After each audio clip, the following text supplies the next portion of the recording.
चला, जय हिंद मित्रांनो. ज्या चुका तुम्हाला टाळायच्या सांगितल्या त्या पोस्ट ऑफिस डॉक्युमेंट व्हेरिफिकेशन मध्ये नेमका त्याच चुका केल्या तर मेरिट लिस्ट मध्ये नाव आले तरी सिलेक्शन डायरेक्ट रिजेक्ट झाले. पहिल्या मेरिट लिस्टची जी डॉक्युमेंट व्हेरिफिकेशन प्रोसेस होती ती जवळजवळ संपली आहे. खूप जणांचे कॉन्टॅक्ट आणि मेसेज फोन आले की सर आमचं सगळं रेडी असताना मेरिट लिस्ट मध्ये नाव असताना डॉक्युमेंट मध्ये रिजेक्ट झाले. मग त्याच्यावर अभ्यास केला आणि कुठले प्रॉब्लेम आहेत किंवा कुठले डॉक्युमेंट मिसमॅच आहेत जेणेकरून तुमचं नाव लिस्ट मध्ये असून सुद्धा डीव्ही ला तुम्ही फेल होताय, डायरेक्ट रिजेक्ट होताय.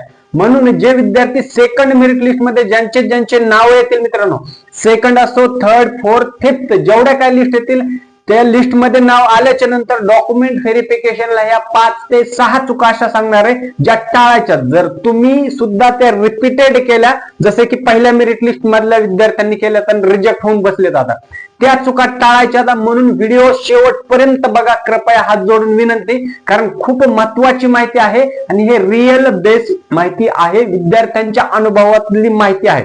म्हणून व्हिडिओ शेवटपर्यंत बघा, विनंती खूप कळकळीची तुम्हाला, म्हणजे तुमचं सेकंड लिस्टला कुठली चूक होणार नाही. प्रॉब्लेम असतील सोल्युशन देतो तुम्हाला त्याच्यावरती.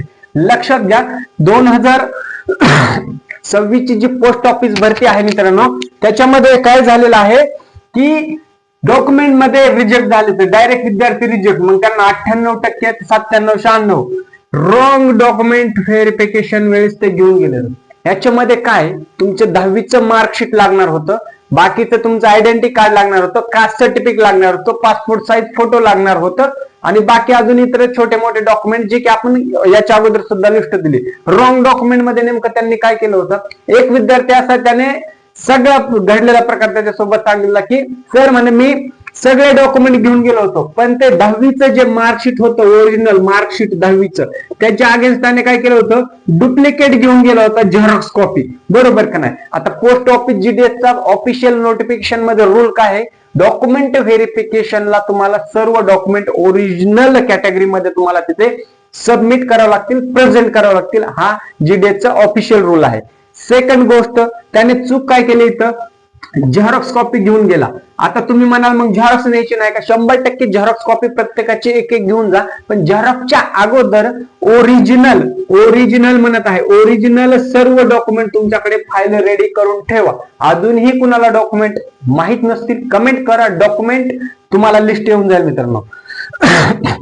ठीक आहे, ही झाली पहिली चूक जिथे डायरेक्ट त्याचं रिजेक्शन झालेलं आहे मित्रांनो. ठीक आहे, त्याच्यामुळे काय करायचं, सर्व डॉक्युमेंट तुम्ही ओरिजिनल फॉर्मॅट मध्येच घेऊन जायचे आहे, प्लस एक अटॅस्टेड झेरॉक्स कॉपी घेऊन जायची आहे. म्हणजे तुमचं रॉंग डॉक्युमेंटेशन हा प्रकार निघून जाईल, सिलेक्शन तुमचं 100% होईल. हा झाला पॉइंट नंबर 1. पॉइंट नंबर 2 कडे वळूया आपण.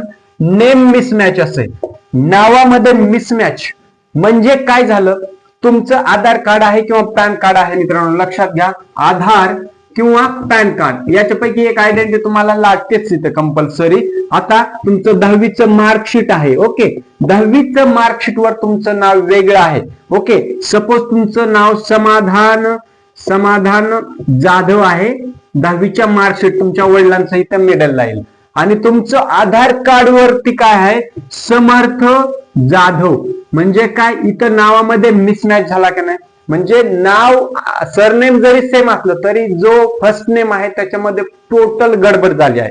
म्हणजे डायरेक्ट दुसरंच नाव आहे, समाधानच्या अगेन्स्ट कोणाचं समर्थ झालेलं आहे. एका विद्यार्थ्यांची केस स्टडी तशी सुद्धा आहे आणि हा रिअल प्रॉब्लेम झालेला आहे. तुमच्या आजूबाजूला चौकशी करा, इव्हन तुमचा सुद्धा असा जर प्रॉब्लेम असेल तर कमेंट करा मला, त्याच्यावर आपल्याला लगेच सोल्युशन करता येईल. असा हा प्रॉब्लेम काय खूप मोठा नाही की त्याच्यात सोल्युशन निघणार नाही, 100% सोल्युशन तुम्हाला देतो, काही प्रॉब्लेम असू द्या, म्हणजे तुमचं डीव्हीला रिजेक्शन होणार नाही मित्रांनो. दुसरी गडबड काय झाली, नेम मिसमॅच मध्ये स्पेलिंग मिस्टेक झालेल्या आहेत. नावामध्ये फॉर्म भरताना स्पेलिंग जे आहेत ना तिथे गडबड झाली, काहीतरी वेगळे स्पेलिंग टाकले, आता जास्तीचे लेटर टाकले तर किंवा कमी लेटर आहेत तुमच्या आयडेंटिटीवर आणि तुम्ही फॉर्म भरताना जास्तीचे लेटर भरून टाकले, ही सुद्धा खूप मोठी गडबड आहे. तिथे सुद्धा डायरेक्ट रिजेक्शन, तिथे नो एक्सक्यूज आहेत जीडीएसच्या कर्मचाऱ्यांकडून. ठीक आहे, ह्या ज्या नावामध्ये चूक आहेत त्या टाळायच्या. हा झाला आपला पॉइंट नंबर 2 मित्रांनो, लक्षात घ्या. खूप काळजीपूर्वक ऐका, कारण ह्याच्यावरच तुमचं सिलेक्शन आहे. म्हणून या चुका टाळा, वारंवार सांगतोय तुम्हाला. तिसरा पॉइंट आहे मित्रांनो, पर्सेंटेज कॅल्क्युलेशन मिस्टेक. तुम्ही म्हणाल जीडीएस तर ऍटो पर्सेंटेज कॅल्क्युलेट करतं, सिस्टीम व्हेरीफाय करतं. अगदी बरोबर आहे, तुमचा डाऊट, तुमचा प्रश्न बरोबर आहे. ऍटो व्हेरिफिकेशन असतं, डायरेक्ट सिस्टीम क्रॉस चेक करतं तुमचं पर्सेंटेज. मग आता पर्सेंटेज मध्ये काय गडबड झाली आहे, तुम्ही ज्या वेळेस फॉर्म भरत असता विद्यार्थ्यांनी काय केले, आपला नंबर यावा किंवा आपलं सिलेक्शन व्हावा, कारण मेरिट लिस्ट कशाच्या अगेन्स्ट आहे, फक्त मार्कच्या पर्सेंटेज. ज्याला जास्त मार्क त्याचं सिलेक्शन असं थोडक्यात हे आहे. परंतु कमी वाल्याला सुद्धा चान्स आहे, तो पॉइंट वेगळा आहे, त्याला मुद्द्यावर येऊ. पर्सेंटेज कॅल्क्युलेशन मिस्टेक मध्ये काय, फॉर्म भरताना काही विद्यार्थ्यांनी काय केलंय, 96, 97, 95 अशा कॅटेगरीमध्ये फॉर्म मध्ये पर्सेंटेज तिथं सबमिट केलेले आहेत. आणि ऍक्च्युअल ज्यावेळेस ते डॉक्युमेंट व्हेरिफिकेशनला गेले, ठीक आहे, त्यांचं नाव सुद्धा मेरिट लिस्ट मध्ये आलं. काही केसेस आहेत त्यांचं नाव सुद्धा मेरिट लिस्टला आलं, परंतु आता काय, तुमचं फायनल सिलेक्शन मेरिट लिस्ट मध्ये आलं म्हणजे सिलेक्शन झालं नाही. डॉक्युमेंट व्हेरिफिकेशन पुढची स्टेप क्रॉस करावं लागते तुम्हाला. मग ज्या वेळेस जीडीएस कडून डॉक्युमेंटचं पर्सेंटेज कॅल्क्युलेट केलं जातं, ते ऍटो सिस्टीमने होतं, डायरेक्ट क्रॉस व्हेरीफाय केलं जातं. तिथे मॅन्युअली काहीच होत नाही, तुमचं स्कॅन होतं आणि ते ऑटोमॅटिक सिस्टीमने कव्हर केलं जातं. म्हणजे इथं पकडलं.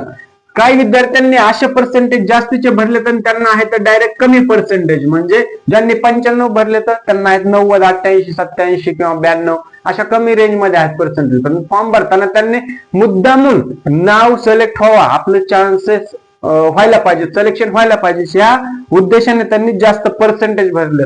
किंवा काही विद्यार्थ्यांकडून चुकून सुद्धा झाले, तर प्रत्येकाने त्या उद्देशाने भरले असं होत नाही. काही विद्यार्थ्यांकडून ही चूक झाली आहे जेन्युइनली, कारण की ते काय, ही चूक पुढे टाळता सुद्धा आले असते. पण केव्हा, डॉक्युमेंटचा आपण जो फॉर्म भरला त्यावेळेस त्याच्यामध्ये काही करेक्शन असतील, तो त्याच्यासाठी सुद्धा डेट दिलेली होती, त्यावेळेस तुम्हाला करेक्शन करता आलं असतं मित्रांनो. परंतु ठीक आहे, झाली गेली गोष्ट सोडून द्या. आता second, third, fourth merit list वाल्यांसाठी ह्या गोष्टी आहेत स्पेशली, आणि पुढच्या जीडीएस वाल्यांसाठी सुद्धा.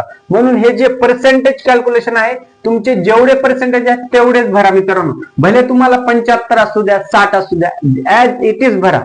60 वर जर तुमचं नशीब असेल, कट ऑफ एकदमच खूपच कमी झाला, विद्यार्थी जॉईन झाले नाही, तर 60 वर सुद्धा सिलेक्शन होऊ शकतं ना, नाही बरोबर की नाही, काहीच प्रॉब्लेम नाही, 60 वर सुद्धा होऊ शकतं. पण ते खूप रेअर केसला जर विद्यार्थी जॉईनच झाले नाही किंवा डॉक्युमेंट व्हेरिफिकेशन मध्ये ड्रॉप आउट फारच 20-30% वरती गेला, तर ह्या गोष्टी जर झाल्या तर तुमचं सिलेक्शन 60 वर सुद्धा होऊ शकतं. म्हणून अजून लढाई तुमची जिंकलेली नाही, वाट पाहत राहायचं सगळ्या मेरिट लिस्ट पर्यंत. कट ऑफचं आपल्या हातात नाहीये, ते कमी सुद्धा होऊ शकतो, 60 वाल्यांचं सुद्धा होऊ शकतो. पण हे लक्षात घ्या, हे खूप रिअर केस मधली गोष्ट आहे, लक्षात घ्या.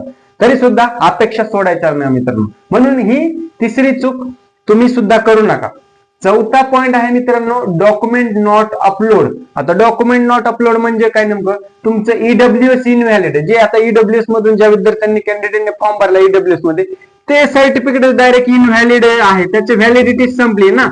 आता जीडीएसच्या ऑफिशियल रूल नुसार काय आहे रूल, की तुमचं व्हॅलिड डॉक्युमेंट्स असणं आवश्यक आहे. व्हॅलिड म्हणजे काय, त्याची एक्सपायरी होण्याच्या अगोदर तुमचं डॉक्युमेंट व्हेरिफिकेशन कंप्लीट झालेलं असणं गरजेचं आहे. भले तुमचं डॉक्युमेंट व्हेरिफिकेशन झाल्याच्या नंतर, जॉईन झाल्याच्या नंतर दुसऱ्या दिवशी ते डॉक्युमेंट एक्सपायर होऊ द्या, काही प्रॉब्लेम येत नाही. परंतु जर तुमचं डॉक्युमेंट ईडब्ल्यूएस सर्टिफिकेट असेल किंवा कास्ट सर्टिफिकेट असेल, कास्ट सर्टिफिकेट मध्ये सुद्धा काय केलं, एक्सपायर्ड कास्ट सर्टिफिकेट विद्यार्थ्यांनी डॉक्युमेंट व्हेरिफिकेशनला तिथे प्रेझेंट केलेलं, त्याच्यामुळे तिथे सुद्धा खूप मोठी गडबड झालेली. म्हणून अजून कुणाचं कास्ट सर्टिफिकेट मध्ये गडबड असेल, एक्सपायर्ड कास्ट सर्टिफिकेट असेल, तर त्यांनी लगेच नव्याने कार्ड रिन्यू करून घ्या. ते तुमचं लिस्ट डॉक्युमेंट व्हेरिफिकेशन प्रोसेस तुमचं नाव येईपर्यंत ते तुम्हाला मिळून जाईल मित्रांनो. ठीक आहे, कोणाला कुठून काढायचं, कसं काढायचं ते नसेल तरी काही प्रश्न असू द्या, फक्त प्रश्न मांडा तुमच्या. आता खूप कळकळीची विनंती तुम्हाला मित्रांनो, कारण की हे प्रश्न तुम्ही नाही मांडले, काय होतंय त्याला, चला पाहूया पुढे असं जर म्हटलात तर तुमचं रिजेक्शन 100% आहे, जर ह्या चुका नाही टाळल्या तुम्ही किंवा सुधारल्या नाही तर. ठीक आहे, कास्ट सर्टिफिकेटचा हा मोठा इश्यू आहे. ईडब्ल्यूएस इनव्हॅलिड असतं, कास्ट सर्टिफिकेट एक्सपायर्ड झालेलं असतं, म्हणजे डॉक्युमेंट व्हेरिफिकेशन जाता वेळेस तुमचं सगळे प्रोसेस आणि व्हॅलिड डॉक्युमेंट असणं इथे आवश्यक आहे मित्रांनो. हा झाला डॉक्युमेंट नॉट अपलोडचा चौथा सगळ्यात मोठा पॉइंट, जो की second, third, fourth merit list वाल्यांनी नोट करून घ्यायचं आहे, त्यांना खूप फायदेशीर आहे. 5वा पॉइंट आहे आता डॉक्युमेंट व्हेरिफिकेशनला अब्सेंट असणं. इथे तर डायरेक्ट रिजेक्शन आहे. अब्सेंट असणं म्हणजे काय, तुमचं पहिल्या मेरिट लिस्ट मध्ये नाव आलेलं आहे डॉक्युमेंट व्हेरिफिकेशनला, तुम्हाला डेट वेळ सगळ्या गोष्टी शासनाने प्रोव्हाइड केलेल्या आहे, पण तुम्ही फाईल घेऊन तुम्ही त्या ऑफिस पर्यंत तुम्ही गेलाच नाही, त्याला म्हणतात डॉक्युमेंट व्हेरिफिकेशनच्या वेळेस प्रेझेंटी नसणे किंवा अब्सेंट असणे. ठीक आहे, हे जर तुम्ही अब्सेंट असलात तर तुम्ही प्रेझेंट काय केलं आणि काय नाही केलं त्याला काहीच अर्थ नाही, डायरेक्ट तुमचं रिजेक्शन होतं. म्हणजे असे सुद्धा पहिल्या मेरिट लिस्ट मध्ये एक 2% विद्यार्थी आहेत, 2% याने ड्रॉप आउट होतोय. लक्षात घ्या, पहिल्या मेरिट लिस्टचा 2% अब्सेंट राहतात डॉक्युमेंट व्हेरिफिकेशनला. विद्यार्थी सिरियसपणा घेतच नाहीत. काय काय बघूया, पुढची भरती घेऊया किंवा दुसऱ्या स्पर्धा परीक्षेचा अभ्यास करूया, पण लक्षात घ्या तुम्ही फॉर्म भरलाय काहीतरी आशा असेल म्हणूनच ना. परंतु इथं 2% ड्रॉप झाले, सेकंड मेरिट लिस्ट वाल्यांना त्यांच्या अगेन्स्ट पुन्हा चान्स मिळतो. बरं, आता हे पहिल्या मेरिट लिस्ट वाले डॉक्युमेंट व्हेरिफिकेशनला अब्सेंट राहिले, मग त्यांना पुढच्या मेरिट लिस्टला चान्स मिळतो का? त्याचं उत्तर सपशेल मित्रांनो, नाही, अजिबात बिलकुल टाइम मिळत नाही. म्हणजे त्यांचं चान्स मिळत नाही, चान्स मिळत नाही त्यांना सेकंड मेरिट लिस्टला.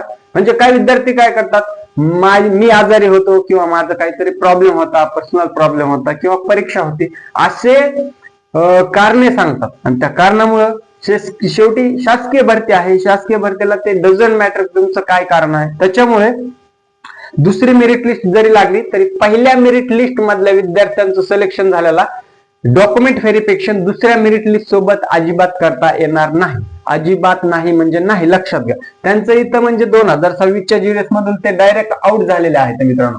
मग आता त्यांनी करायचं काय, दुसरा ऑप्शन काय, जी नेक्स्ट जीडीएस भरती येईल, तुमची जर खरंच इच्छा असेल किंवा तुम्हाला स्वप्न असेल तर नेक्स्ट जीडीएस भरतीला तुम्ही परत रिअप्लाय करू शकता, जर तुम्ही एज लिमिट क्रॉस नसेल केली तर. ठीक आहे, हा सुद्धा पॉईंट महत्वाचा आहे, नोट करण्यासारखा आहे. म्हणून डॉक्युमेंट व्हेरिफिकेशनला शक्यतो प्रेझेंट राहा, भले तुमचं रिजेक्शन होऊ द्या, परंतु पुढची जी लगेच आता जीडीएस भरती येईल 2027 मध्ये, त्याच्यामध्ये भरमसाठ 30-35 हजार पर्यंत येण्याची चान्सेस आहेत. लक्षात घ्या, आता सांगतोय 30-35 हजार व्हॅकन्सी त्याच्यामध्ये सुद्धा नक्कीच येतील. म्हणून तुमचं रिजेक्शन जरी झालं तरी कमीत कमी प्रेझेंट राहा, त्याच्यातून काय होईल, तुम्हाला अनुभव मिळेल की नेमकं रिजेक्शन कुठं होत आहे. आणि दुसऱ्या वर्षीच्या जी जीडीएस भरती आहे त्याला डोळे झाकून तुमचं काहीच करायची आवश्यकता नाही, कारण तुम्हाला पर्सेंटेजवर सिलेक्शन झालं म्हणजे पुढच्या वर्षी सुद्धा नक्कीच होईल, कारण तुमचे पर्सेंटेज चांगले आहेत. सो ह्या गोष्टी ज्या आहेत काळजी करायची आणि ह्या गोष्टी तुम्ही लक्षात ठेवायच्या. मोजून 4 ते 5 गोष्टी आहेत त्या तुम्ही लक्षात ठेवायच्यात आणि तुमच्या काही चुका असतील त्या इम्प्रूव्ह करायच्यात. सगळ्यात गोष्ट महत्वाची, आता तुमचे काही प्रॉब्लेम असू द्या डॉक्युमेंट व्हेरिफिकेशन रिलेटेड, कारण आता तुमचं लिस्ट मध्ये नाव आलं तर पुढची प्रोसेसवर तुम्हाला फोकस करायचा आहे. येईल किंवा नाही येईल आता ते तुम्हाला 2-4 दिवसामध्ये कळलं. सेकंड मेरिट लिस्ट सुद्धा लवकरच लागेल. आपण त्याचं सुद्धा मोठा अपडेट दिलेला आहे. नसेल कुणी व्हिडिओ बघितला तर जाऊन तो सुद्धा चेक करा. आणि हा व्हिडिओ ना मित्रांनो एवढा शेअर करा की एकाही विद्यार्थ्यांचं ह्या चुकामुळे रिजेक्शन नाही झालं पाहिजे. सेकंड, थर्ड, फोर्थ किंवा आगामी जेवढ्या काही मेरिट लिस्ट येतील त्याच्यामुळे, त्या कारणामुळे फक्त हा व्हिडिओ जास्त शेअर करायचा, म्हणजे कोणाचं नुकसान नाही झालं पाहिजे. हाच आपला त्या मागचा स्पष्ट उद्देश आहे मित्रांनो. तुमचे काही प्रश्न असतील नक्कीच कमेंट करा मित्रांनो. इथेच थांबतो, भेटूया नवीन अपडेट सोबत. तोपर्यंत जय हिंद, राम राम.